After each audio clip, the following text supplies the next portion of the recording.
हमारा आज की क्लास में थियरी ऑफ बेंडिंग है और उसके बाद इसके रिलेटेड बेंडिंग स्ट्रेसेस पढ़ना है। आफ्टर दैट जो है शियरिंग स्ट्रेसेस भी पढ़ना है। तो तब ये टॉपिक खत्म हो जाएगा। इसके बाद कॉलम्स को करा देता हूं। तो उससे पहले पहले थियरी ऑफ बेंडिंग में क्या पढ़ते हैं देखेंगे। लेट अस सी। बेटा आप लोगों को सब पता है कि जब भी कोई बीम सिंपली मान के चलिए एक सिंपली सपोर्टेड बीम है, इसके ऊपर लोड एक्ट होने पर मुड़ता है, बीम मुड़ेगा। जब भी बीम मुड़ता है, जैसा कि मैं बताया था कि ऊपर के हिस्से में और नीचे के हिस्से में, सबसे ऊपर से सबसे नीचे में, सबसे ऊपर का सरफेस क्या है सिंपली सपोर्टेड बीम में? कॉनकेव। नीचे का कॉन्वेक्स। यानी जब भी बीम मुड़ता है, बेंड होता है, तब जो है सबसे ऊपर के फाइबर्स अगर सिंपली सपोर्टेड है तो एक में एक घुस जाते हैं। फाइबर्स एक में एक ऐसा घुस जाते हैं जिसको हम बोलते हैं कंप्रेशन। किसकी वजह से कंप्रेशन आ रहा है? मुड़ने की वजह से, बेंडिंग की वजह से। बेंडिंग की वजह से फाइबर्स कंप्रेशन में आ रहे हैं, तो जिसको हम बोलते हैं बेंडिंग कंप्रेशन। उसी तरह सबसे नीचे वाला हिस्सा बेंडिंग की वजह से फाइबर्स खिंचाई हो रही है, उसमें टेंशन एक्ट हो रहा है, तो जो भी उसमें दबाव पैदा होगा बेंडिंग की वजह से, अगर कंप्रेशन में दबाव पैदा हो रहा है मुड़ने की वजह से, तो उसको हम बोलेंगे बेंडिंग कंप्रेसिव स्ट्रेस। अगर नीचे जो भी बेंडिंग की वजह से टेंसाइल स्ट्रेस पैदा हो रहा है, उसको हम बुलाएंगे बेंडिंग टेंसाइल स्ट्रेस। आप सबको पता है स्ट्रेस को जनरली हम एफ देते हैं। अगर बेंडिंग कंप्रेसिव स्ट्रेस है तो हम उसे एफबीसी बोलेंगे। अगर बेंडिंग टेंसाइल स्ट्रेस है तो एफबीटी बोल के सिंबल देंगे। इसका मतलब है बेंडिंग कंप्रेसिव स्ट्रेस, इसका मतलब है बेंडिंग टेंसाइल स्ट्रेस। याद रखिए, अगर सिंपली सपोर्टेड बीम है तो ऊपर का हिस्सा जो है कॉन्केव में आएगा, यानी कंप्रेशन में आएगा, नीचे का टेंशन में आएगा। उसी तरह अगर मान लीजिए आपकी बीम कैंटिलीवर बीम है, इसके ऊपर सेम लोड अमल करने पर ये भी ऐसा मुड़ेगा।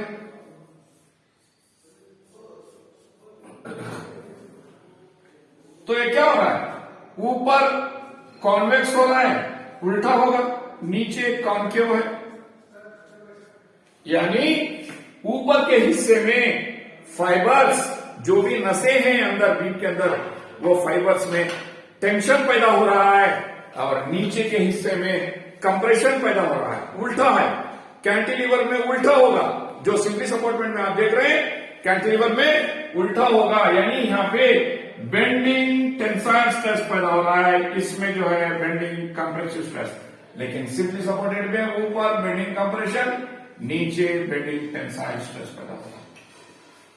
तो ये क्या है? व्हाट इज दिस एफबीसी और एफबीटी? यानी हर मटेरियल ढेर सारे फाइबर से बनी हुई रहती है। हर मटेरियल ढेर सारे फाइबर से बनी हुई रहती है। हर फाइबर में लोड अमल करने पर जो भी उसके अंदर दबाव पैदा होता है, यानी स्ट्रेस पैदा होता है, अगर मुड़ने की वजह से स्ट्रेस पैदा हो रहा है तो उसको हम बेंडिंग स्ट्रेस बोलेंगे। अगर उन्हें कंप्रेशन में है तो बेंडिंग कंप्रेसिव स्ट्रेस होगा। अगर उन्हें टेंशन के हिस्से में है तो बेंडिंग टेंसाइल स्ट्रेस कहा जाएगा उसको, जो कि सिंबल हम यूज करते हैं एफबीसी और एफबीटी सिंबल है। अब हम देखते हैं कि ये तो मैंने क्या नक्शा डाला आपको, क्या कौन सा खासा डाला। सिर्फ अगर आगे से आप बीम को देखेंगे, अगर वो मुड़ रहा है तो कैसे तरीके से उसके अंदर के नसें मुड़ेंगे। लेकिन आप अंदरूनी नस के अंदर आपको स्ट्रेस मालूम होना है, अंदर के फाइबर्स के अंदर रेसिस्टेंस कैसा पैदा हो रहा है, स्ट्रेस कैसे पैदा हो रहा है। मैं आपको क्रॉस सेक्शन डाल के बताऊंगा कि ये स्ट्रेसेस कैसे होते हैं इसमें।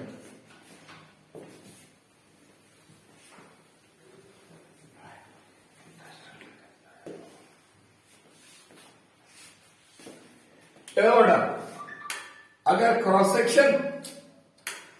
सेक्शन बीम का क्रॉस सेक्शन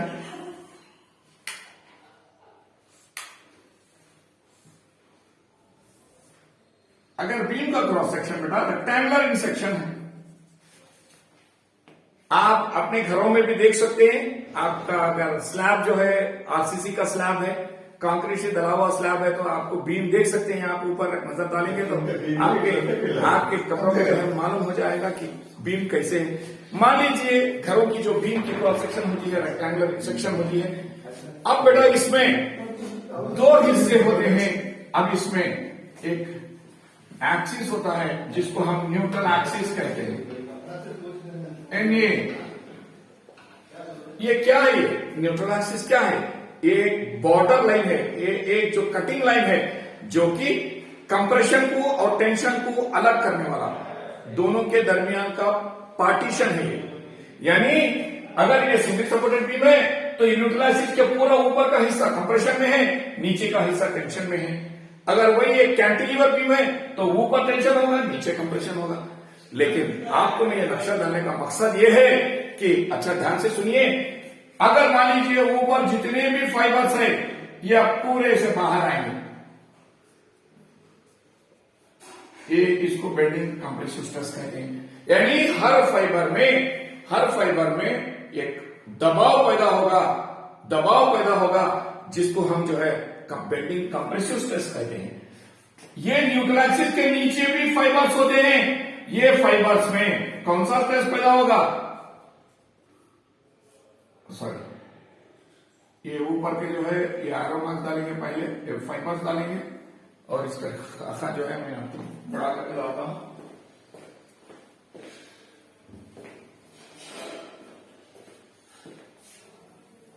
क्रॉस सेक्शन जो है थोड़ा बड़ा करके डालूंगा तो अब आपको आसानी से समझ में आएगा।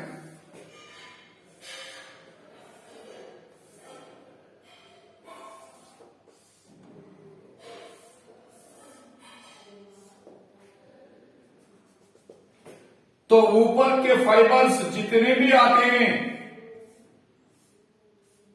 पूरे में जो है कंप्रेशन होगा, बेंडिंग कंप्रेशन। और नीचे के फाइबर्स जो भी आते हैं ये FBT होगा, ये FBC होगा। तो आपको ये नक्शे से समझ में आ रहा बेटा कि जो है समझ में आ रहा कि इसमें कंप्रेशन के हिस्से में हर कोई फाइबर में कंप्रेशन पैदा हो रहा है, एक फाइबर और एक फाइबर में दूसरा है, और नीचे का फाइबर जो है खिंचाई हो रहा है, इसमें टेंशन पैदा हो रहा है जो कि बेंडिंग टेंशन है।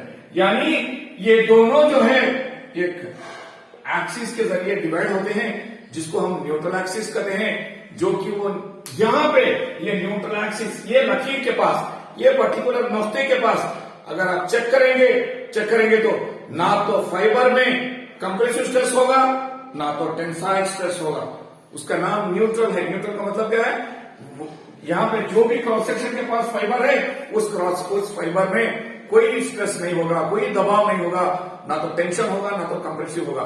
सिर्फ ऊपर वाले हिस्से में स्ट्रेस होगा और नीचे वाले हिस्से में स्ट्रेस होगा। अब बीम के ऊपर डिपेंड होता है। अगर आपकी बीम सिंपली सपोर्टेड बीम है तो ऊपर के हिस्से में कंप्रेसिव स्ट्रेस आता है, बेंडिंग, नीचे टेंसाइल स्ट्रेस आता है। अगर ये कैंटिलीवर है तो उल्टा होगा, ऊपर टेंशन होगा, नीचे कंप्रेशन होगा। तो अब जब हम यहां समझ सकते हैं कि हर फाइबर में ये जो दबाव पैदा हो रहा है उसी को हम स्ट्रेस बोलते हैं। अब ये वाला स्ट्रेस क्रॉस सेक्शन में अगर ड्रॉ करेंगे तो किन किन चीजों को गवर्न करता है, किन किन चीजों की बुनियाद के ऊपर हम कैलकुलेट करते हैं। तो पहले हम जो है बीम को ड्रॉ करते हैं, फ्रंट एलिवेशन को। Let us say this is end B and this is end A. Let us say there is a UDL अमल कर रहा है, डब्ल्यू पर मीटर अमल कर रहा है, जिसकी वजह से आप सबको पता है, already I have shown you what is the maximum bending moment. Bending moment is maximum at the centre. You will get a parabola. आप चेक कर सकते हैं, m max is equal to maximum bending moment is equal to WL²/8। अगर L आपका span है, ये तो L/2 होगा, ये तो L/2 होगा, टोटल स्पैन L है, तो मैक्सिमम बेंडिंग मोमेंट की रकम क्या है? इसके अंदर मैक्सिमम बेंडिंग मोमेंट कितना पैदा हो रहा है? WL²/8। कब? ये लोड अमल करने पर। अगर अगर मैं इसकी स्टडी करूंगा मैं, तो क्रॉस सेक्शन डाल के स्टडी करूंगा sideways. What is the cross section? Rectangular है, बीम की क्रॉस सेक्शन रेक्टेंगुलर है। अगर बीम की विड्थ बी है, चौड़ाई, और उसकी डेप्थ डी है, तो ये तो सिमेट्रिकल सेक्शन है। इसका न्यूट्रल एक्सिस सेंटर पे आएगा, बिल्कुल सेंटर पे, तो ये d/2 होगा, ये d/2 होगा। तो जो भी एरिया न्यूट्रल एक्सिस के ऊपर है उन्हें कंप्रेशन में होगा, जो भी एरिया नीचे है उन्हें टेंशन में होगा। तो अब मैं अगर स्ट्रेस डायग्राम डालूंगा तो कॉमन सी बात है, जो भी सबसे ऊपर का हिस्सा है उसमें मैक्सिमम कंप्रेसिव स्ट्रेस होगा, जो सबसे नीचे है उसमें मैक्सिमम बेंडिंग टेंसाइल स्ट्रेस होता है। लेकिन इन्हें वेरी कैसे होता है, ज्वाइन करे कैसा? जैसा कि एक लकीर डाल लिया आपने, ये रेफरेंस लाइन है, ये दिस इज रेफरेंस लाइन, और सबसे ऊपर मैक्सिमम है, सबसे नीचे भी मैक्सिमम है। लेकिन इसको जोड़े कैसा, ज्वाइन करे कैसा? It depends on the basic equation. यानी जब भी मेंबर बेंड होता है तो कौन सा इक्वेशन उसके ऊपर गवर्न करता है, कौन सा इक्वेशन लागू करता है, ताकि हम अननोन्स मालूम करें उसमें, तो वो होता है बेंडिंग इक्वेशन। ये आपको डेरिवेशन जरूरत नहीं है बेटा। बेंडिंग इक्वेशन का एक्सप्रेशन है m/I is equal to f/y is equal to E/R। ये वेरी इंपॉर्टेंट इक्वेशन है ये। इसको हम बेंडिंग इक्वेशन कहते हैं। m/I is equal to f/y is equal to E/R। यानी एक ऐसी तलवार है, एक ऐसी वेपन है कि जब भी कोई मेंबर मुड़ता है, बेंड होता है, तब उसके अंदर के पैरामीटर्स को हम मालूम करना है, जो भी अननोन्स है उसको जानकारी कर उसका हिसाब लगाना है, तो इस इक्वेशन को यूज करते हैं। ये इक्वेशन है m/I is equal to small f/y is equal to small y is equal to capital E by capital R। अब इसमें मीनिंग क्या है हरदम का, आप सबको पता है। m का मतलब है लोड के वजह से मैक्सिमम बेंडिंग मोमेंट कितना पैदा हो रहा है बीम के अंदर, कितना एक्ट हो रहा है बीम के अंदर, वो m का मतलब है मैक्सिमम बेंडिंग मोमेंट लोड की वजह से। और I है, आप सबको पता है, इसका क्रॉस सेक्शन क्या है? Cross section rectangular in section है। आकार क्या है बीम की? रेक्टेंगुलर इन सेक्शन है। बीम के आकार कुछ भी हो सकती, रेक्टेंगुलर हो सकता है, ट्रायंगुलर हो सकता है, आई सेक्शन हो सकता है, टी सेक्शन हो सकता है, एल सेक्शन, कुछ भी हो सकता है क्रॉस सेक्शन। तो जो भी क्रॉस सेक्शन होता है उसकी प्रॉपर्टी है आई। ऑलरेडी आप लोग फर्स्ट यूनिट में पढ़ चुके हैं। मोमेंट ऑफ इनर्शिया क्या है? मोमेंट ऑफ इनर्शिया एक क्रॉस सेक्शन की प्रॉपर्टी है, क्रॉस सेक्शन की प्रॉपर्टी है, जो कि हम कैसे कैलकुलेट करते हैं ऑलरेडी आप पढ़ चुके हैं फर्स्ट यूनिट में। मोमेंट ऑफ इनर्शिया की बात आती है तो आप या तो आई एक्स करते हैं, या तो आई वाई करते हैं, या तो आप आई जेड। तीन किस्म के मोमेंट ऑफ इनर्शिया को आपने पढ़ा फर्स्ट यूनिट में, आई एक्स, आई वाई और आई जेड।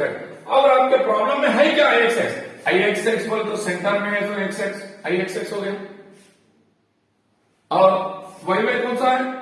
वर्टिकली जो सेंट्रॉइड से जो भी गुजरेगा, ये इसको वाई वाई एक्सिस है, ये वाई वाई एक्सिस है इंटरसेक्शन पॉइंट, ये वाई वाई एक्सिस है, ये एक्स एक्सिस है। जेड जेड एक्सिस कौन सा है? सेंटर से गुजरने वाला, जो कि लॉन्गिट्यूडनल एक्सिस है, ये है आपका जेड जेड एक्सिस। बीम के सेंटर से जो गुजरेगा, बीम के सेंटर से जो गुजरेगा, यानी सेंट्रॉइड से जो पास होगा उसी को हम हॉरिजॉन्टली, जो सेंट्रॉइड से पास होगा उसी को हम जेड जेड एक्सिस कहते हैं। और इसका नाम हमने रखा था पोलर एक्सिस। पोलर एक्सिस में और एक्स एक्स वाई में अंतर क्या है? एक्स एक्स वाई वाई जिस प्लेन में होते हैं उस प्लेन को परपेंडिकुलर डायरेक्शन में जेड जेड होता है, दोनों एक्स एक्स और वाई वाई। अब आप सबको डाउट आता है कि हम आई का मतलब है आई एक्स एक्स हो सकता है, आई वाई वाई हो सकता है, या आई जेड जेड भी हो सकता है। कौन सा वाला आई यूज करें? This is very important point, याद रखिए। आपकी बेंडिंग के मुताबिक आप आई को यूज करेंगे, यानी आपका बीम कैसे मुड़ रहा है उसकी बुनियाद के ऊपर आई को इस्तेमाल करेंगे, या आई एक्स एक्स करेंगे, या आई वाई वाई करेंगे, या आई जेड जेड करेंगे। मैं आपको सिंपल से मैं एग्जांपल बताता हूं, देखिए तरीका बताता हूं। अब मान लीजिए ये बीम आपको नजर आ रही है, लोड कैसे है इसके ऊपर, लोड वर्टिकल है, तो बीम ऐसा मुड़ेगा, सैग होगा। जब ऐसा मुड़ रहा है वर्टिकल लोड के लिए, ऐसा मुड़ेगा, तो आप सबको पता है कि कौन सा प्लेन मुड़ेगा, एक्स एक्स प्लेन पूरा मुड़ेगा ना, एक्स एक्स प्लेन। कौन सा प्लेन मुड़ेगा, एक्स एक्स प्लेन मुड़ेगा, यानी beam is bending about X X plane. अगर मान लीजिए तब आप आई एक्स एक्स लेना है यहां पे, मान लीजिए आपका बीम जो है बीम के ऊपर लोडिंग कैसे है पता, वर्टिकल नहीं है लोड, साइड वाइज एक्ट कर रही है, साइड में, उंगली के साइड में तो उंगली साइड में बेंड होगी ना, साइड में मुड़ेगी उंगली, वर्टिकल में नहीं, साइड में मुड़ेगी। जब लोड, याद रखिए, लोड जो एक्सिस को परपेंडिकुलर होगा उस एक्सिस पे बेंडिंग होगी, और मोमेंट ऑफ इनर्शिया वो वाला लेना पड़ेगा। अब ऐसा मुड़ रही है तो लोड एक्स एक्स एक्सिस को परपेंडिकुलर है, ये वर्टिकल लोड किसको परपेंडिकुलर है, एक्स एक्स को परपेंडिकुलर है। अगर मैं साइड में इस्तेमाल कर रहा हूं लोड ऐसा हॉरिजॉन्टली, वर्टिकल नहीं, हॉरिजॉन्टली इस्तेमाल कर रहा हूं तो लोड वाई वाई को परपेंडिकुलर होगा। जैसा कि इसमें आपको बताना है फिगर में, तो मैं ऐसा कर सकता हूं, अगर एक्स एक्स को परपेंडिकुलर है तो आई एक्स एक्स होगा। अगर लोड साइड वाइज एक्ट कर रहा है, साइड से एक्ट कर रहा है, तो कैसा मुड़ेगा, ये वाई एक्सिस पे मुड़ेगा, तो तब आप आई वाई वाई लेंगे यहां पे। अगर ये ट्विस्ट हो रहा है, ट्विस्टिंग कर रहे हैं आप, तो जेड जेड एक्सिस पे अप्लाई कर रहे हैं, तो आप आई जेड जेड लेंगे, याद रखिए। तो I is very very important parameter, किसकी बुनियाद के ऊपर डिसाइड करेंगे आई, उसकी मुड़ने की शक्ल पर, कौन से एक्सिस पर यह मुड़ रहा है। अगर मैं एक्स एक्स प्लेन पे मुड़ रहा है तो आई एक्स एक्स लेंगे, यहाँ पे वाई वाई पे मुड़ रहा है तो आई वाई। लेकिन आप डिप्लोमा लेवल में यहाँ पे जनरली पूरे वर्टिकल लोड्स लेते हैं, आप लेटरल लोड्स नहीं लेते साइड के। इस वजह से आप जब भी वर्टिकल लोड आता है तो एक्स एक्स को परपेंडिकुलर होता है, इस वजह से आप याद रखिए ये कभी भी आपका आई एक्स एक्स होगा। 3 मोमेंट ऑफ इनर्शिया में से आप सिर्फ आई एक्स एक्स को लेंगे, क्योंकि बेंडिंग जो है एक्स एक्स प्लेन पे बेंड हो रहा है, इस वजह से आई एक्स एक्स लेंगे। और एफ क्या है, जैसा कि इससे पहले मैं इंट्रोडक्शन में बताया, हर नस में, नस मतलब फाइबर जिससे मटेरियल बना हुआ है, हर फाइबर में जो भी दबाव पैदा हो रहा है, यानी स्ट्रेस पैदा हो रहा है, रेसिस्टिव फोर्स, तो उसी को हम स्ट्रेस कहते हैं। ये मुड़ने की वजह से है, बेंडिंग की वजह से है, इस वास्ते इसको हम बेंडिंग स्ट्रेस कहते हैं। एफ बी का मतलब क्या है, बेंडिंग स्ट्रेस। और वाई का मतलब क्या है, वाई का मतलब न्यूट्रल एक्सिस से लेके फासला, न्यूट्रल एक्सिस से लेके डिस्टेंस, या तो ऊपर होगा या तो नीचे होगा। यानी अगर आपको टॉप मोस्ट फाइबर में आपको स्ट्रेस मालूम करना है तो y is equal to D by two बन जाएगा, नीचे मालूम करना है तो y is equal to D by two बन जाएगा। नहीं, अगर कहीं दरमियान में आपको कैलकुलेट करना है तो कितना डिस्टेंस है देख लीजिए, वहां से वहां तक ढेर सारे फाइबर्स आते हैं ना पूरे, आपको कहीं भी कैलकुलेट कर सकते हैं, anywhere you can calculate the bending stress. तो व्हाट इज वाई की क्या बोलते हैं, Y is the distance of the fibre, फासला है फाइबर का फासला, कहां से, न्यूट्रल एक्सिस से, या तो ऊपर की दिशा में या तो नीचे की दिशा में। Y is the distance of the fibre, जहां पे आपको कैलकुलेट करना है बेंडिंग स्ट्रेस को। और ई का मतलब है इलास्टिक कांस्टेंट, यानी यंग्स मॉडुलस। क्यों why for we are writing only E here, capital E, that is Young's model, because whenever the member bends, जब भी मेंबर मुड़ेगा तो उसके अंदर कौन से टाइप के स्ट्रेसेस पैदा होते हैं, लीनियर स्ट्रेसेस पैदा होते हैं, यानी उसकी लेंथ के डायरेक्शन में। आप सबको पता है मुड़ता है लोड अप्लाई करने, अगर मान लीजिए अगर आप लोड निकाल दिए तो फिर मेंबर में वापस उसके पास वापस उसकी पुरानी शक्ल में आ जाएगा, या नहीं बोले तो दर्द से उसका मुकाबला करेगा, मुकाबला करके बेंड होगा नहीं, उसी तरह रहेगा। जैसा कि आप उसमें सही तरीके से स्टील डालते हो, कंक्रीट डालते हो बीम में, जो अंदर से उन्हें रेसिस्टेंस पैदा करके जो है उसको मुकाबला करके उन्हें वैसी सही सलामत रहेगा।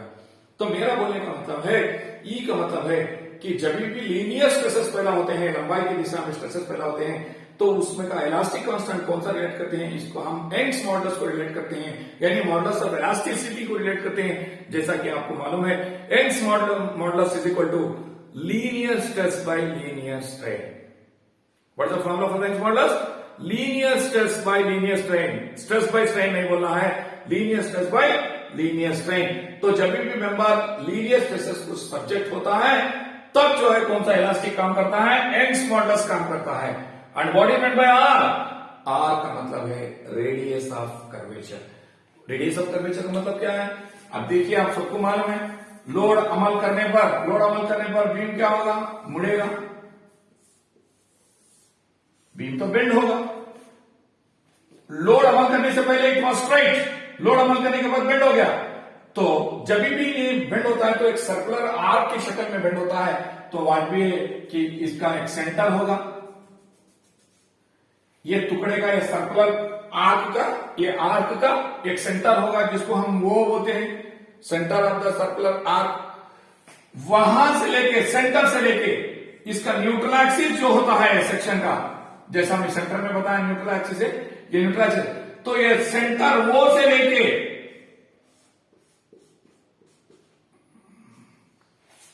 कहां से? आर्क के सेंटर से लेके न्यूट्रल एक्सिस तक के फासले को, यानी रेडियस को हम रेडियस ऑफ कर्वेचर कहते हैं। आर्क किसको कहते हैं? जब भी बीम मुड़ता है तो आर्क की शक्ल में मुड़ता है, उसका भी एक सेंटर होता है, उसका जो रेडियस होता है, रेडियस का मतलब कहां से कहां तक फासला, centre of the arc to neutral axis, तो वहां तक के डिस्टेंस को हम आर कहते हैं, रेडियस ऑफ कर्वेचर। यानी आपकी बेंडिंग इक्वेशन, जब भी कोई मेंबर बेंड होता है, जब भी कोई मेंबर मुड़ता है, तब ये इक्वेशन उसके ऊपर लागू करता है, गवर्न करता है, जिसको हम बेंडिंग इक्वेशन कहते हैं। और m by I is equal to f b by y is equal to e by r। इसी इक्वेशन से हम हर पैरामीटर को, अलग अलग पैरामीटर्स को डिफाइन करेंगे। अब जरा देखिए, आप ही बोलिए, अगर मैं इसमें से दोनों को इक्वेट करा, ये दोनों को इक्वेट करा, ये दोनों को, तो आपका इक्वेशन क्या बन जाएगा? m by I is equal to f by y। अगर मैं दोनों को रिलेट करा तो m is equal to m by is equal to f by y। अगर मेरे को बेंडिंग स्ट्रेस चाहिए, ये f भी चाहिए, तो f भी is equal to m by I into y। Bending equation क्या, बेंडिंग स्ट्रेस का फॉर्मूला क्या बन गया?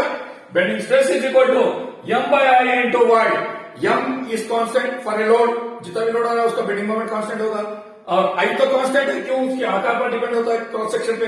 हर बार क्रॉस सेक्शन बदलेगा नहीं, हर बार लोड नहीं बदलेगा एक पर्टिकुलर लोड के लिए, और सिर्फ बदलेगा कौन? न्यूट्रल एक्सिस से लेके फासला, डिस्टेंस। y इज वेरिएबल, कौन वेरिएबल है हमें? y is the variable here. क्या पावर देख रहे हैं आप y को? y को पावर जो है 1 है यहाँ पे। What is the power for the y? 1। It means that your bending stress is directly proportional to y। When m by I is constant, what is the final expression? Fb is directly proportional to y, means bending stress is directly dependent on the distance. More is the y value, more is the bending stress. Lesser is the y value, less is the zero is the minimum is the bending stress. तो इसका हम देखिए, मैं detail में यहाँ figure डालता हूं मैं आपको। अब इसके तहत जो है डायग्राम कैसे आता है देखिए। अब देखिए, if I draw the cross section of the beam like this, this is B, this is D, and here this is the neutral axis। अब ये न्यूट्रल एक्सिस का फासला कितना है? यहां से यहां तक d/2, और यहां से यहां तक कितना है? ये d/2 हो गया, दिस ऑल्सो d/2। अगर मैं को बेंडिंग स्ट्रेस की डायग्राम डालना है, यानी बेंडिंग स्ट्रेस कैसे वेरी हो रहा है, कैसे चेंज हो रहा है, सबसे ऊपर से लेकर सबसे नीचे तक बेंडिंग स्ट्रेस की रकम कैसे बदल रही है, अगर उसका आपको खाका डालना है, उसका फिगर डालना है, तो अभी बताया मैं आपको, bending stress is directly proportional to y to the power of 1। What the power of 1 means? It is nothing but linear. और आप ही बताइए, bending stress is equal to M by I into Y. Y कहां पे maximum आएगा, वहां पे F maximum होगा। कहां पे होगा Y max, Y max is equal to D by two. सबसे ज्यादा कहां है भाई, न्यूट्रल एक्सिस अगर नापेंगे तो maximum is equal to Y max is equal to D by two. Upward D by two, नीचे भी डी बाई टू होगा। तो सबसे ज्यादा कहां आ रहा है बेंडिंग स्ट्रेस, ऊपर आ रहा है या नीचे आ रहा है। एक अगर मैं रेफरेंस लाइन ड्रॉ करा, this is my reference line, maximum और द टॉप मोस्ट, जिसको मैं एफबीसी मैक्स कह सकता हूं, यानी maximum bending compressive stress. Compression को राइट साइड ड्रॉ कर रहा हूं, नीचे का टेंशन है तो लेफ्ट साइड ड्रॉ कर रहा हूं मैं। This distance is FBT max. This is the bottommost bending tensile stress, and this is the topmost compressive stress. This point and this point, and you all know F is Z के proportional to Y. अगर Y 0 हो गया तो FB भी 0 हो जाएगा। Why? Because FB is equal to M by I into Y ना। अगर Y की वैल्यू 0 है तो बेंडिंग स्ट्रेस भी 0 है। तो ये मानो में न्यूट्रल एक्सिस के पास बेंडिंग स्ट्रेस इज 0, अर्थात न्यूट्रल एक्सिस 0, टॉप में बढ़ो। अब कैसे जान करें इसको, आपने प्रूव कर दिया कि y f is at a proportional to y. What is the power for the variable y? 1. इस वजह से लीनियर है तो straight line.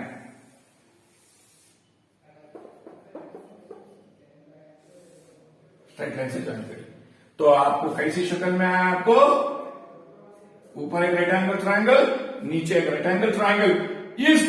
This is a linear and this total diagram is called as BSD, BS double D। क्या बोलते हैं इसको, BS double D, यानी बेंडिंग स्ट्रेस डायग्राम है। BSD, bending stress diagram. क्या बोलते हैं इसको, बेंडिंग स्ट्रेस डायग्राम बोलते हैं। यानी सबसे ऊपर मैक्सिमम कंप्रेसिव स्ट्रेस है, सबसे नीचे टेंसाइल स्ट्रेस है, और न्यूट्रल एक्सिस के पास इस बात से 0 है कि y की रकम अगर 0 होगी तो FB की रकम भी 0 हो जाएगी, 0 हो जाएगी। इस बात से न्यूट्रल 0। लेकिन ज्वाइन कैसे करते हैं इसको, क्या पैराबोला से ज्वाइन करेंगे या स्ट्रेट लाइन से ज्वाइन करेंगे, स्ट्रेट लाइन से ज्वाइन करेंगे। The reason is the power for the variable is only 1 here, that's why straight line से ज्वाइन करिए। तो इसको बोलते हैं बेटा हम बेंडिंग स्ट्रेस डिस्ट्रीब्यूशन डायग्राम। और बेंडिंग स्ट्रेस डिस्ट्रीब्यूशन डायग्राम बोलते हैं, बेंडिंग स्ट्रेस डायग्राम भी बोल सकते हैं, बेंडिंग स्ट्रेस डबल डी भी बोल सकते हैं। क्या है इसका नाम, bending stress distribution diagram, BSDD बोलते हैं इसको। तो बेंडिंग इक्वेशन क्या है, M by I is equal to F by Y is equal to E by R। तो अब हम डिटेल में देखते हैं कि इसके पैरामीटर्स क्या क्या है, इसमें क्या क्या पैरामीटर्स आते हैं। एक आएगा सेक्शन मॉडुलस, जिसको हम इलास्टिक सेक्शन मॉडुलस भी बोलते हैं। इसको इलास्टिक सेक्शन मॉडुलस, जिसका सिंबल होता है ZE। आप डिप्लोमा लेवल में इसको खामोश से Z बोल के नोट कर लीजिए। Z का मतलब है सेक्शन मॉडुलस, Z यानी इलास्टिक सेक्शन मॉडुलस, जिसका डेफिनेशन है ratio of I by Y। Section modulus का डेफिनेशन क्या है, बहुत बार एग्जाम में पूछा है शॉर्ट नोट्स में। रेशियो डेफिनेशन क्या है Z का, it is the ratio of moment of inertia to distance of the fibre. यानी सेक्शन मॉडुलस दोनों के दरमियान का रेशियो है, जो कि एक मोमेंट ऑफ इनर्शिया है और दूसरा फाइबर का फासला न्यूट्रल एक्सिस से, distance of the fibre from the neutral axis Y, that is called as section modulus I by Y। ना ये डेफिनेशन पढ़ने के बाद अगर मैं इक्वेशन लिखूंगा M by I is equal to F by Y, this implies M is equal to F into I by Y, this is equal to F into Z, this is M।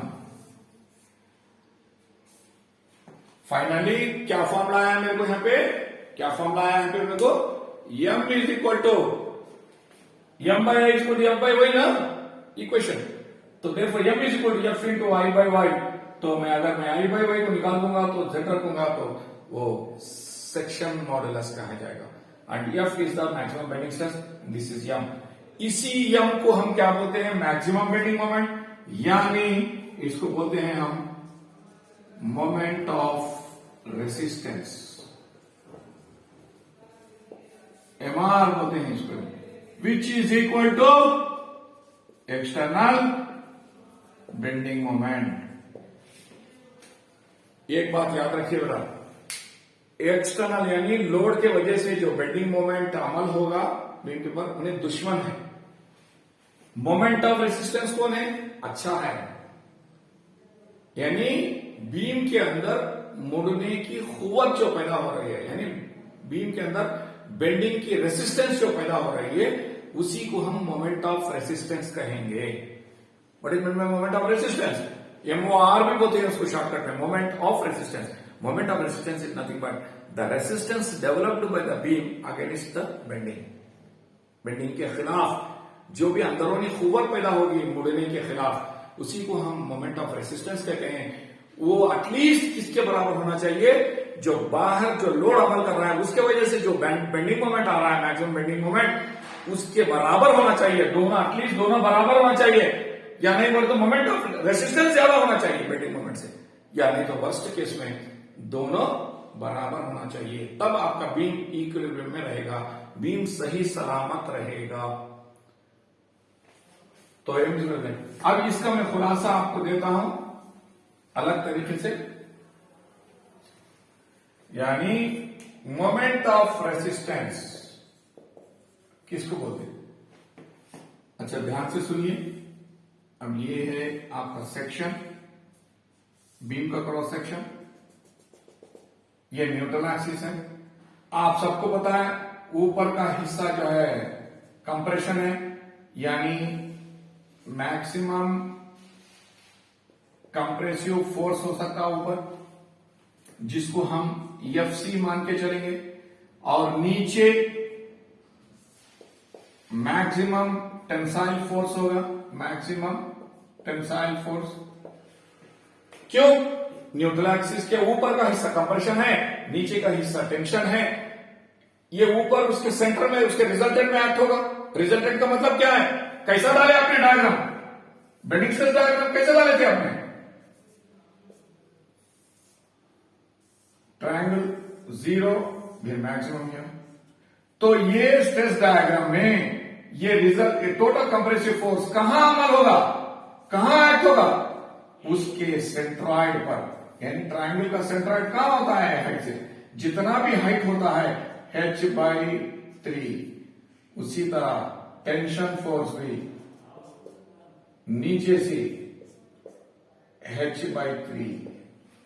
h का मतलब क्या है? ये height. h का मतलब diagram का triangle का height.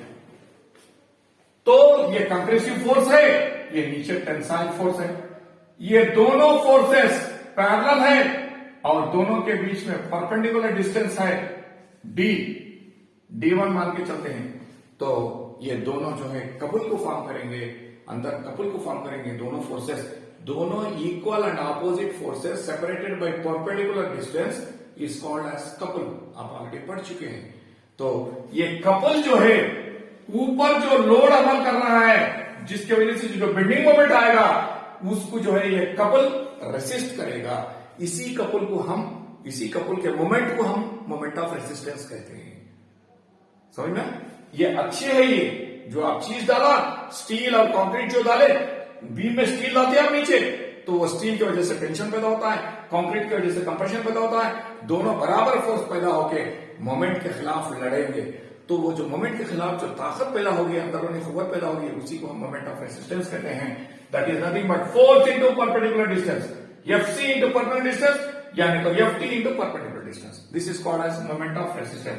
लेकिन आप इजी लेवल में, डिप्लोमा लेवल, अभी यहाँ पे इजी लेवल में अगर आपसे कोई पूछे मोमेंट ऑफ रेसिस्टेंस का मतलब क्या है, it is nothing but product of bending stress, maximum bending stress and section modulus is called as moment of resistance.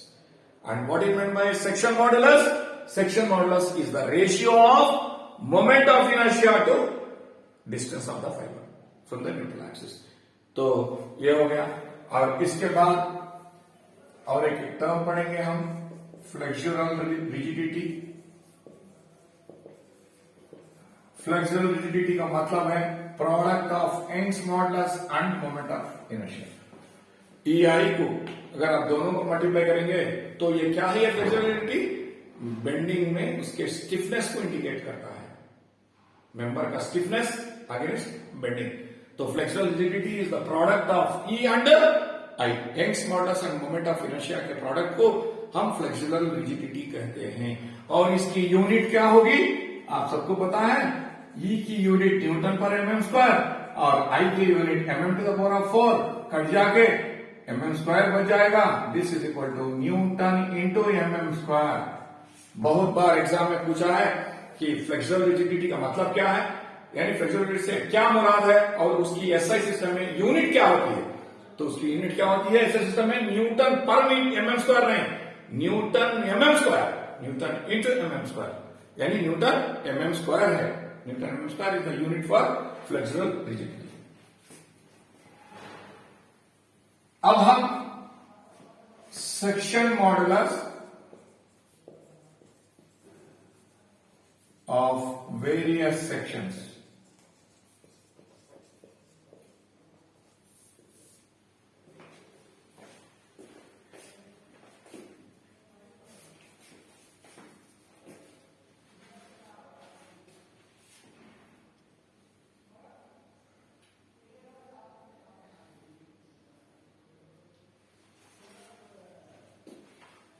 क्या लिखा मैंने हेडिंग में,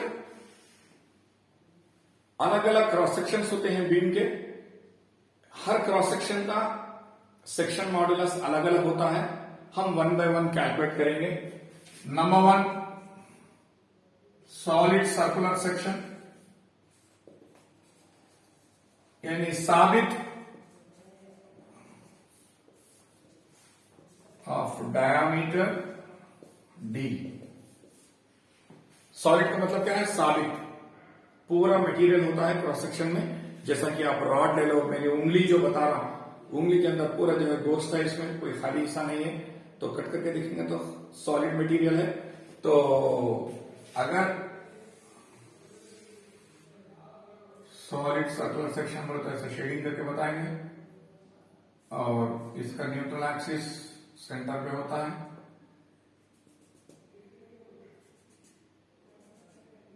आप सबको मालूम है वाई मैक्स क्या होता है, Y max is equal to D/2।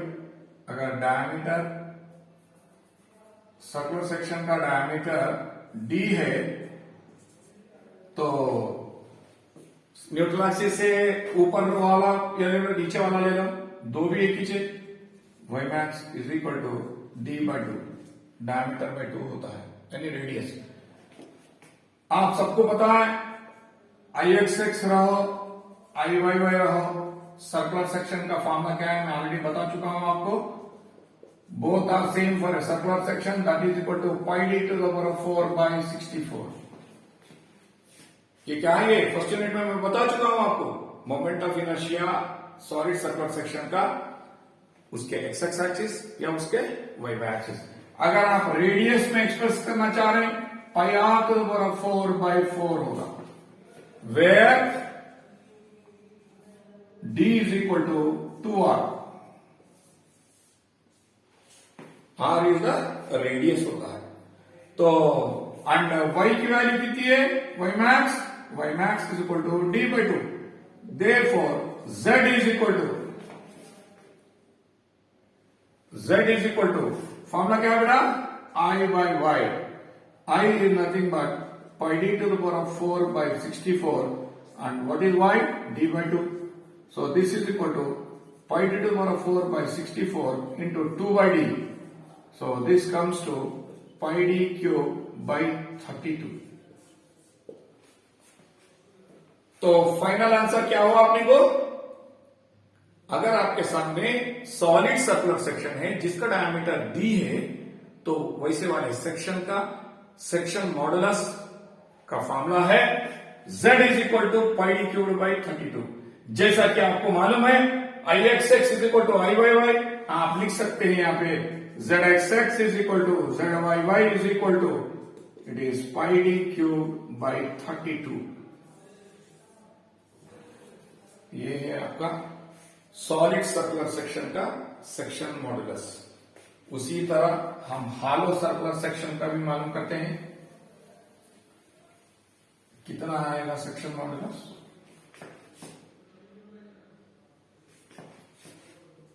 Number 2 for hollow circular section, external diameter any बैरोनी कतर को डायमीटर बोलते हैं। External diameter capital D is equal to capital D external diameter. Next internal diameter is equal to small D. अगर आपके सामने एक hollow circular section है जो कि एक्सटर्नल डायमीटर कैपिटल डी और इंटरनल डायमीटर स्मॉल डी, आप सबको पता है neutral axis will be at the centre and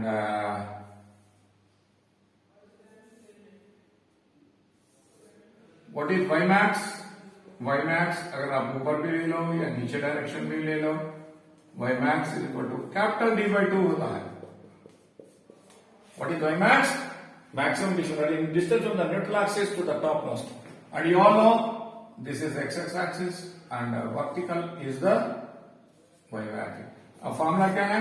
what is I X X? Already I told you I X X I Y Y both are same. Pi by 64 into D to the power 4 minus small D to the power 4। ये है आपका moment of inertia का formula. Hollow circular section का X axis को ले लो या Y Y axis को ले लो, it is same pi by 64 D to the power 4 minus small D to the power 4, right.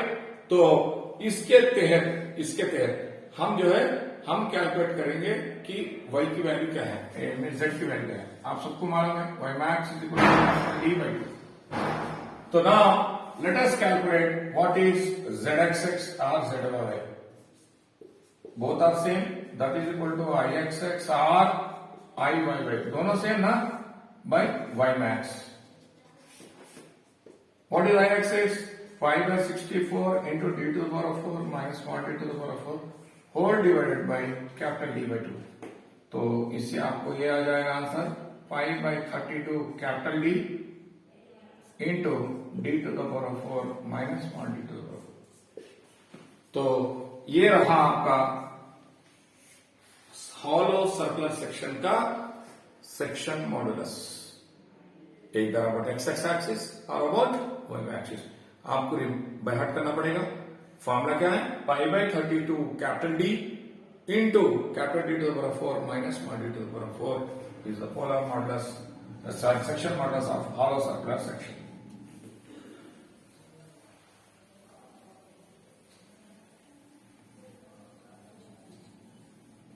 उसी तरह third one,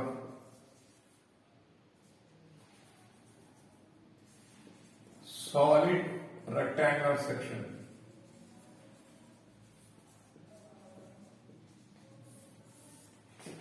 size is b by d,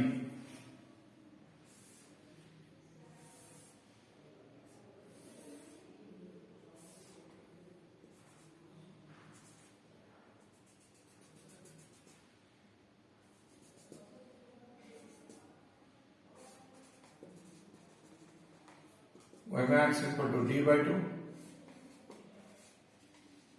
y max is equal to d by 2. This is your x axis and also called as neutral axis. We all know Ixx क्या है? BD cubed by 12. And what is y max? Y max is equal to d by 2.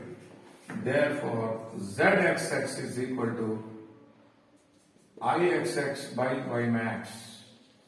that is equal to BD cubed by 12 whole divided by T by 2. This comes to BD square by 6. ये क्या है? ये Z x है। उसी तरह I y क्या है? DB cubed by 12 है। एंड y मैक्स क्या बन जाएगा? अभी बताया आपको भाई, y एक्सिस को परपेंडिकुलर डिस्टेंस इन्हें बन जाएगा y मैक्स, तो ये बन जाएगा b by 2 ना।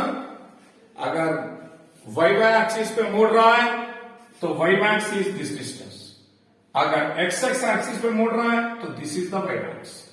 तो I y के लिए y मैक्स क्या लेंगे? b by 2 लेंगे, width half of the width. So therefore ZYY is equal to IYY by Y max, that is equal to DB cubed by 12 whole divided by B by 2, that is equal to DB square by 6. ये रहा आपका section modulus about YY axis, और about XX axis BD square by 6, here it is DB square by 6. ये किसका है? ये solids rectangular section.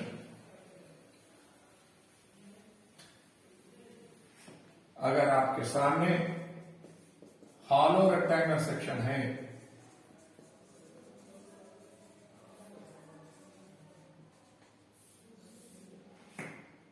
जिसके dimensions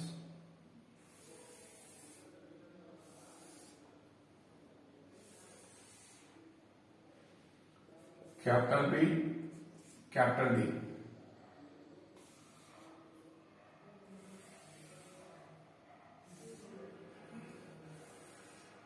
अंदर का dimension small b, small d।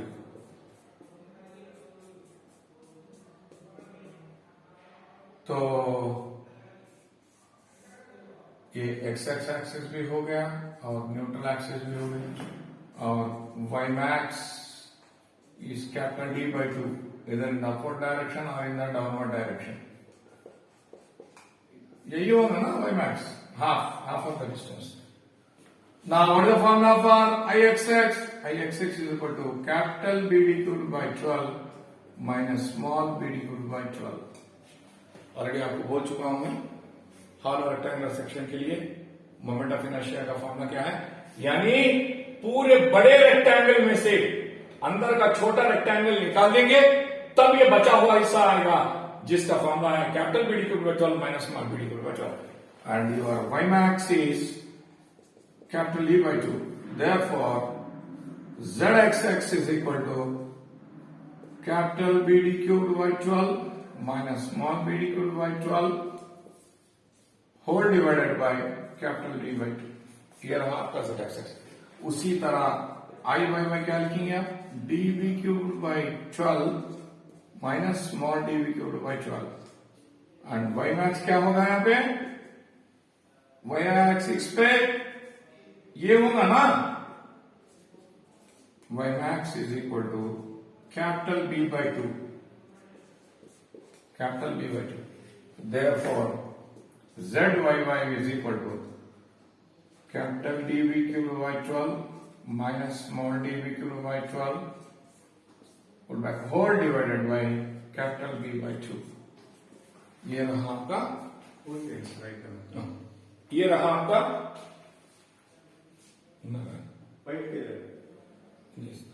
ये रहा आपका moment of polar section modulus about XX axis and about YY axis.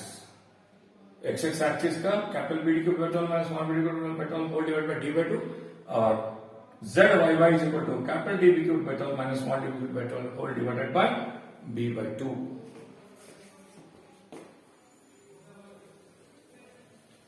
इस पे जो है ये पूरा कॉम्पिटिटिव एग्जाम्स में भी काम आएगा, और आपके पॉलिटेक्निक एग्जाम्स में भी जो है 5 मार्क्स में पूछा जाएगा क्वेश्चन कि सेक्शन मॉडुलस कैसे कैलकुलेट करते हैं अलग अलग सेक्शन को, solid circular section, hollow circular section, solid rectangular section, solid hollow rectangular section. अब मैं एक इंपॉर्टेंट पॉइंट बोलने जा रहा हूं, ध्यान से सुनिए। स्ट्रॉन्गेस्ट बीम यानी आपके सामने ढेर सारे क्रॉस सेक्शन है, रेक्टेंगुलर है, ट्रायंगुलर है, सर्कुलर है, हॉलो सर्कुलर है, टी सेक्शन का बीम है, आई सेक्शन का बीम है, अलग अलग क्रॉस सेक्शन के बीम्स है आपके सामने, वेराइटीज ऑफ क्रॉस सेक्शन है आपके सामने। आपसे कोई सवाल करे, सबसे इन पूरे सेक्शनों में से कौन सा सेक्शन मजबूत है, कौन सा सेक्शन स्ट्रॉन्गेस्ट है, यानी कौन सा बीम स्ट्रांग है, तो आपका जवाब होना चाहिए जिस सेक्शन की मैक्सिमम जेड होगी वही स्ट्रांग है। क्या बोला मैं अभी? अलग अलग सेक्शंस के अलग अलग जेड वैल्यूज आएंगे पूरे सेक्शन में। मान लीजिए इसका जेड वैल्यू 100 है, इसका जेड वैल्यू 150 है, इसका 200 है, इसका 50 है, इसका 200 है, इसका 300 है। पूरे क्रॉस सेक्शंस में किसका है maximum Z value? I section का ज्यादा है, तो सबसे मजबूतदार बीम ये होगा। स्ट्रॉन्गेस्ट बीम कौन है? जिसका सेक्शन मॉडुलस सबसे ज्यादा से ज्यादा हो। जिस क्रॉस सेक्शन का मैक्सिमम जेड होता है, मैक्सिमम सेक्शन मॉडुलस होता है, वही जो है स्ट्रॉन्गेस्ट बीम कहलाता है। That is the strongest beam. So which is strongest beam? Whichever is having the maximum Z value. तो आपसे सवाल भी पूछा जा सकता है एग्जाम में कि आपके सामने एक रेक्टेंगुलर बीम है और एक आपके सामने टी सेक्शन का बीम है, टी सेक्शन का बीम है, दोनों बीम्स के स्ट्रेंथ का रेशियो मालूम करो। दोनों बीम्स के स्ट्रेंथ का रेशियो मालूम करो। मान लो इसका Z1 है, इसका Z2 है, Z1 by Z2 is equal to question mark. What is this called as? This is the ratio of strengths, bending strengths of two cross sections, two types of beams. तो strength बोले तो किसको relate करना है? Section modulus relate करना है, ताकि bending stress constant है। F is constant. ना अक्सर आपको जो प्रॉब्लम्स आ सकते हैं, सवालात में जो प्रॉब्लम्स आते हैं, ये तो हमने सेक्शन मॉडुलस के बारे में पढ़ लिया है। यहाँ पे अलग अलग सेक्शंस को जेड कैसे कैलकुलेट करते हैं। अब देखिए प्रॉब्लम यह होगा कि कैलकुलेट maximum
देखिए मैं एक सवाल लिखा हूं यहां पे, I have written one question.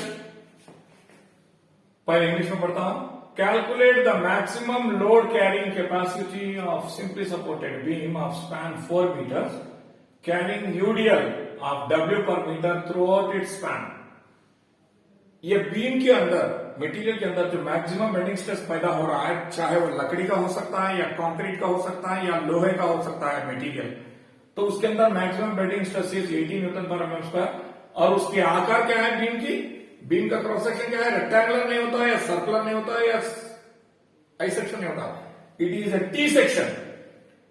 कैसा है टी सेक्शन? फ्लेंज का साइज है 100 by 10 और वेब का साइज है 200 बाय 10। और उर्दू में देखिए, अगर आपको डिपेंड आप हिंदी में या उर्दू में इसको सवाल बनाना है तो कैसे दिया जाएगा सवाल। एक 4 मीटर स्पैन वाले सिंपली सपोर्टेड बीम पर लोड W यूडीएल यानी मैक्सिमम लोड कैरिंग कैपेसिटी का हिसाब लगाना है आपको, जो कि W पर मीटर है, और उसके अंदर पैदा होने वाला मैक्सिमम बेंडिंग स्ट्रेस 80 न्यूटन पर mm स्क्वायर है, और बीम का क्रॉस सेक्शन है T सेक्शन, जिसमें फ्लेंज का साइज है 100 बाय 10 और वेब का साइज है 200 बाय 10। तो आपको ये प्रॉब्लम वर्कआउट करना है। तो हमसे सवाल क्या पूछा जा रहा है? यहां पे लोड पूछा जा रहा है। Load is equal to question mark. Load किससे रिलेटेड है? लोड किसको रिलेट करता है? बेंडिंग मोमेंट को रिलेट करता है। लोड किसको रिलेट करता है? Bending moment. यानी आपके बेंडिंग इक्वेशन में से क्या दिया हुआ है? बेंडिंग स्ट्रेस दिया हुआ है ना, और एम को मालूम करना है आपको। तो एम और एफ को रिलेट करने वाला इक्वेशन कौन सा है? M by I is equal to F by Y. ये इक्वेशन को रिलेट करना है। आपके बेंडिंग इक्वेशन में M by I is equal to F by Y is equal to E by R में कोई दो इक्वेशन, दो पैरामीटर्स को, दो रेशियोज को इक्वेट करना है। तो एफ दिया हुआ है और बेंडिंग मोमेंट का रिलेशन लोड को है, इस वजह से बेंडिंग मोमेंट लोड को रिलेट करता है। तो M by I is equal to F by Y इस्तेमाल करना है आपको इक्वेशन यहाँ पे। ये तलवार इस्तेमाल करते हुए प्रॉब्लम को वर्कआउट करना है। देखते हैं कि कैसे करना है। M by I is equal to F by Y. चलिए पहले बीम का क्रॉस सेक्शन डालते हैं और उसके बाद बीम का डाल देकर उसके बेंडिंग मोमेंट्स को वर्कआउट करते हैं। आप सबको पता है बीम का टाइप जो है सिंपली सपोर्टेड बीम है।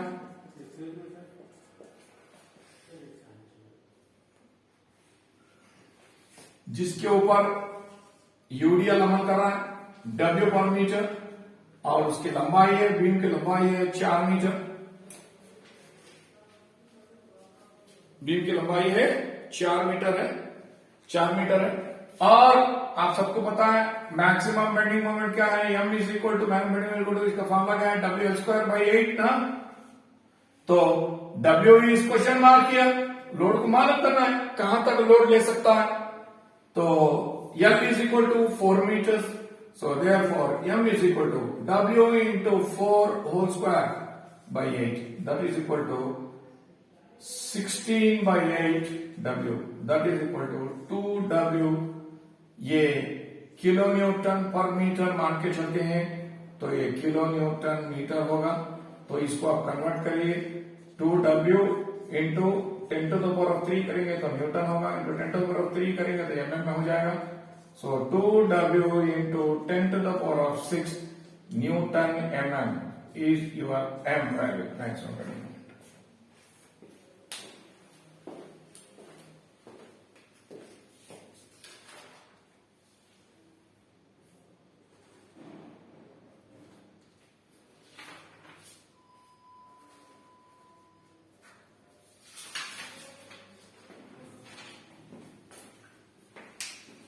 तो बेंडिंग मोमेंट की वैल्यू क्या है?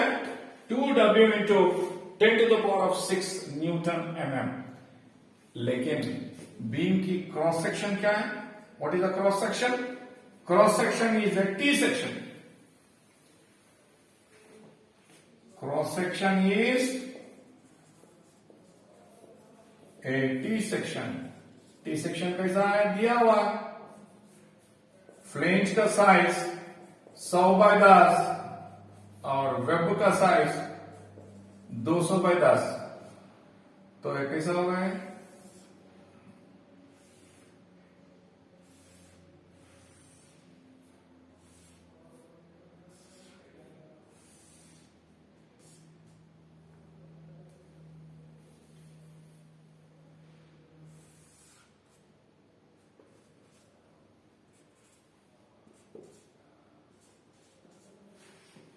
This is called as flange and this is called as web।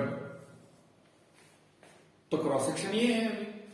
तो यम तो आ गया आपको, यम क्या आ गया आपको? यहां पे नोट करेंगे parameters. Capital M is equal to अपने को आया 2W into 10 to the power of 6। I calculate करना है ना, पे आई कैलकुलेट करना है। How to calculate I of T section? You have to go for the centroid. Moment of inertia कैसे मालूम करते हो? टी का पहले सेंट्रॉइड लोकेट करना, उसके बाद पैरेलल एक्सिस थ्योरम यूज करके मोमेंट ऑफ इनर्शिया को मालूम करना है। तो पहले हम सेंट्रॉइड को लोकेट करते हैं, यानी हमारा है moment of inertia I X x को मालूम करना है। उसके लिए फर्स्ट स्टेप सेंट्रॉइड है। सेंट्रॉइड के लिए एज यूजुअल मालूम है आप, ये 1 समझिए, ये 2 समझिए, बॉटम मोस्ट एक्सिस 1 एक्सिस समझिए, यानी एक्स एक्सिस समझिए इसको। y bar is equal to a1 y1 plus a2 y2 divided by a1 plus a2. What is a1? a1 is 100 into 10, 1000 हो गया। What is a2? 200 into 10, 2000 हो गया। What is y1? ऊपर का सेंट्रॉइड से लेके नीचे तक, यानी 10/2 plus 200, 205 mm। What is y2? इसका सेंट्रॉइड G2, सेंट्रॉइड 200/2। ये 1 आ गया, A2 आ गया, y1 आ गया, y2 आ गया। Simply substitute in the formula, y bar is equal to 1000 into 205 plus 2000 into 100 whole divided by 1000 plus 2000। करेंगे तो आपको y bar आ जाएगा, so many mm आ जाएगा y bar। You calculate it, please, from your side you can calculate। y bar आ गया। y bar आने के बाद आप सबको पता है Ixx is equal to, formula is Ixx1 plus A1 H1 square plus Ixx2 plus A2 H2 square। Parallel axis theorem है ये।